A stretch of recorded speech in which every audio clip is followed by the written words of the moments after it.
itchiness of Blinky, that he will feel better, and everything will be alright with him. In Jesus' name, Amen. Wala na, basta. Will not go to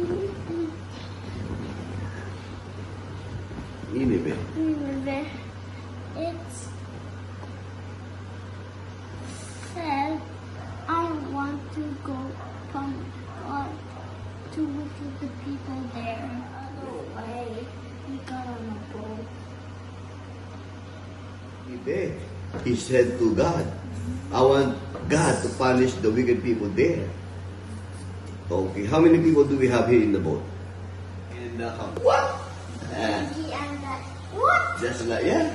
Lindsay and the what? Jonah was a prophet. No? You know what a prophet is? No. A prophet is the one who's speaking on behalf of God for the people. He told people the things God told him.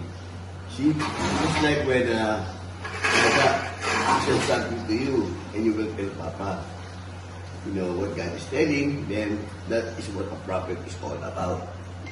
Did you understand? Yeah. Okay. One day God said, here's a message out of the city to watch from a hill. What would God do? Nothing. Nothing. Nothing. The sun was hot. I'm miserable. He will to God. God woke us in. Become free. See? Oh, the plant gave cool shade for Jonah. Smiled Jonah. Wow. God sent a worm.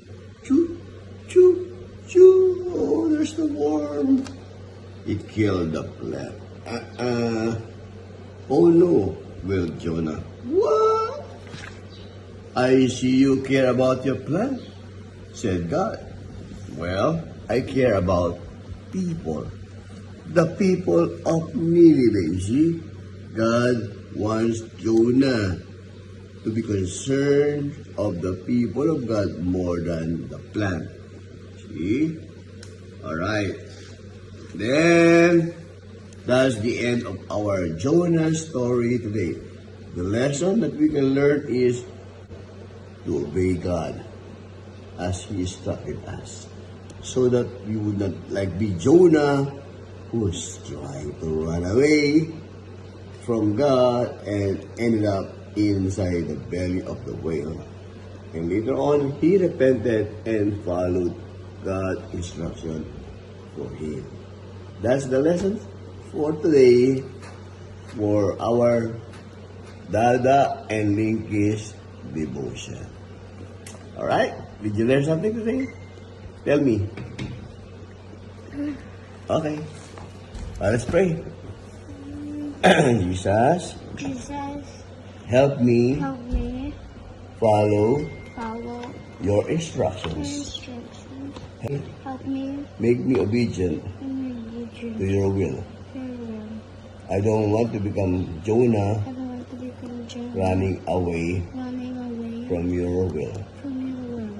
I want to do the other way instead. I want to do the other way instead.